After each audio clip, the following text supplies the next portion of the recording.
ایک مہینے سے اعظم خان غائب ہے اور ایک مہینے بعد آ کے مجسٹریٹ کے پاس 164 کا بیان دیتا ہے. 164 کا بیان تو اسحاق ڈار نے بھی دیا تھا. اس کا کیا ہوا؟ اسحاق ڈار 4 سال تک وزیر اعظم کے جہاز میں غائب ہو گیا تھا، بھاگ گیا تھا.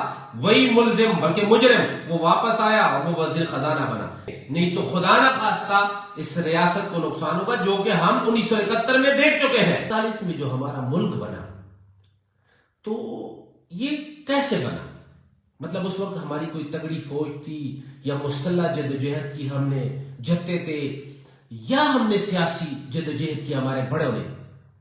تو مجھے جہاں تک تاریخ کا پتہ ہے، آپ سب جانتے ہوں گے کہ وہ ایک سیاسی تحریک تھی جو قائد اعظم نے شروع کی، اور اس سیاسی تحریک کے نتیجے میں پاکستان بنا. پھر ہر ملک کو چلانے کے لیے کچھ اصول و ضوابط بنائے جاتے ہیں. تو پاکستان کی جس دن قیام سے لے کر 1973 تک مختلف مرحلوں پر کوششیں ہوتی رہی ایک اصول اور ضوابط بنانے کی، جس کو آئین کہا جاتا ہے. آئین بنائے بھی گئے اور پھر توڑے گئے. فوجی ڈکٹیٹر آئے، انہوں نے آئین توڑے، اور 1973 میں پھر ہم ایک متفقہ آئین کی طرف بڑھے جو پاس ہوا. اس آئین کو نہ صرف عوامی نمائندوں نے بلکہ پوری قوم نے اس پہ حلف لیا کہ اس کے بعد ہم نے پاکستان کو اس آئین کے تحت چلانا ہے، اور اس میں شہری کے حقوق، فرائض، کس طرح اس ملک کو چلانا ہے، اس ملک میں کون سا نظام ہوگا، پارلیمانی نظام ہوگا، ان سب کی تشریح کی گئی. اور تقریباً آپ سب لوگ جانتے ہیں اس کو. اچھا، پارلیمانی نظام ہوتا کیا ہے؟ پارلیمانی نظام یہ جو موجودہ الیکشن آپ دیکھتے ہیں، لوگ اور اپنے رائے کا اظہار کرتے ہیں، یہ پارلیمانی نظام ہے. وہ آئین کچھ عرصے تک چلا، تھوڑے عرصے تک.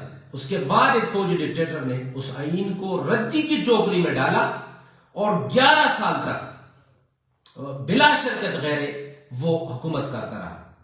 لیکن جب پاکستان عدم استحکام کی طرف گیا اور تباہی کی طرف گیا تو انہوں نے وہ دوبارہ سویلین کے حوالے کیا، لیکن وہ ڈنڈا اس کے پیچھے چلتا رہا. 1999 تک اسی ڈنڈے کے زور پہ حکومتیں ٹوٹتے گئی، بنتی گئی. 1999 میں دوبارہ پرویز مشرف آیا، انہوں نے آئین توڑا اور پھر اپنی مرضی شروع کی. لیکن کچھ عرصے بعد نہیں چلا سکے، اس لیے کہ چلا بھی نہیں سکتے. یہ ان کا کام نہیں ہے، کسی اور کا کام نہیں ہے.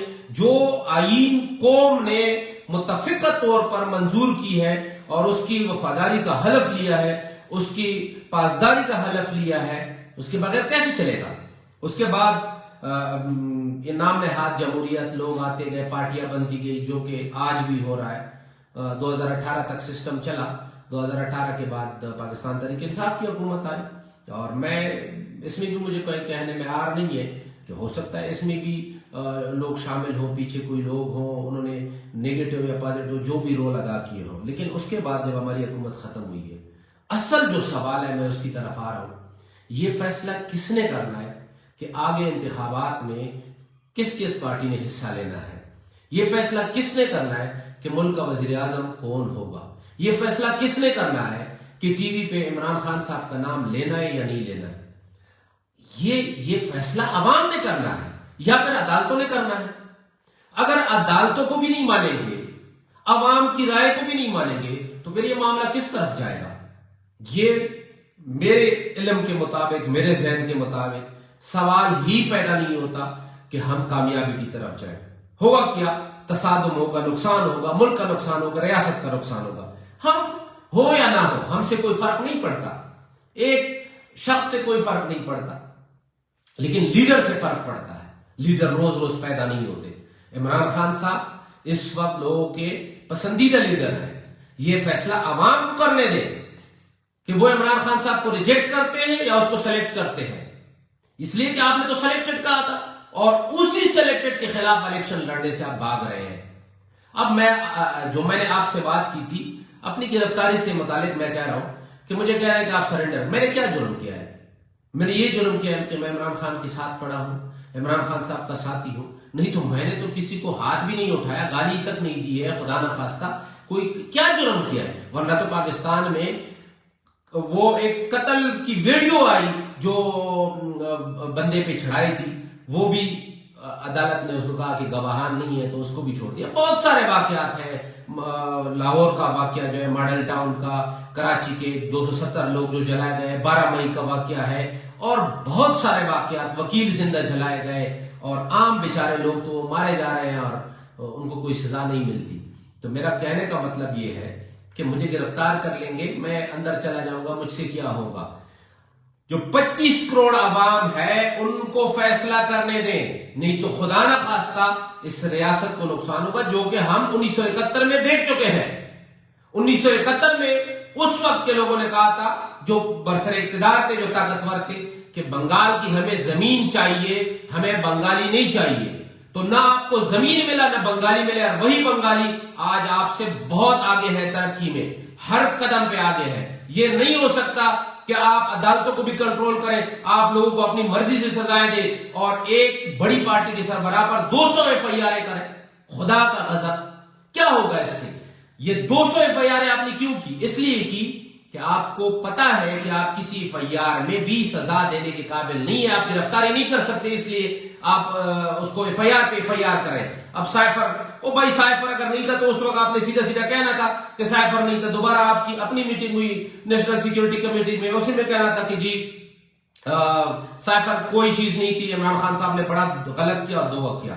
میں دوبارہ اپنی بات کہتا ہوں کہ خدا را اس ملک کو بچائیں، اس ملک پر رحم کریں۔ جو طاقتور لوگ ہیں الیکشن میں جائیں، الیکشن میں لوگوں کو فیصلہ کرنے دیں۔ اگر پاکستان تحریک انصاف کے لیڈر یا ہم سب غدار ہیں، یا ہم سب نے بڑی غلطیاں کی ہیں، یا ہم سب نے خدا نہ خواستہ ملک کے خلاف کچھ کیا ہے، تو اس کی سزا لوگ ہمیں دے دیں گے۔ ہاں، اگر کسی نے ایسا کوئی جرم کیا ہے جس کے واضح ثبوت ہے، جس کی سب کچھ ہے، لیکن وہ ثبوت نہیں جو آپ کے پاس ہے، وہ لوگ نہیں جو مادام گواہ بنا رہے ہیں۔ 1 مہینے سے اعظم خان غائب ہے اور 1 مہینے بعد آ کے مجسٹریٹ کے پاس 164 کا بیان دیتا ہے۔ 164 کا بیان تو اسحاق ڈار نے بھی دیا تھا، اس کا کیا ہوا؟ اسحاق ڈار 4 سال تک وزیر اعظم کے جہاز میں غائب ہو گیا تھا، بھاگ گیا تھا۔ وہی ملزم بلکہ مجرم وہ واپس آیا اور وہ وزیر خزانہ بنا۔ آج بھی ایک شخص، دیکھیں اس ملک کی آئین اور قانون کی حیثیت آپ نے کیا بنائی ہے۔ ایک شخص کو سزا ہوئی، جیل ہوئی، وہ 50 روپے کے اسٹامپ پہ باہر چلا گیا، اور آج بھی باہر بیٹھا ہے۔ 3.5 سال تک اس کا علاج ہو رہا ہے، کوئی علاج نہیں ہو رہا ہے۔ تو مجھے کوئی فرق نہیں پڑے گا، مجھے آپ اندر کر لیں، مار دیں، کچھ بھی کر لیں، آپ کر سکتے ہیں۔ میں صرف یہ چاہتا ہوں کہ ہم عوام ہیں اور عوام کی رائے کو احترام دینا چاہیے۔ یہ جو متفقہ آئین ہے، اگر خدا نہ خواستہ یہ نہیں رہے گا، اس پر عمل نہیں کریں گے، تو میں میرے منہ میں خاک، خدا نہ خواستہ ملک جو ہے اس کو نقصان ہوگا، ریاست کو نقصان ہوگا۔ اور اس بات کو سمجھیں، طاقت کے زور پہ نہ ملک بنائے جا سکتے ہیں اور نہ ملک قائم رکھے جا سکتے ہیں۔ بہت شکریہ۔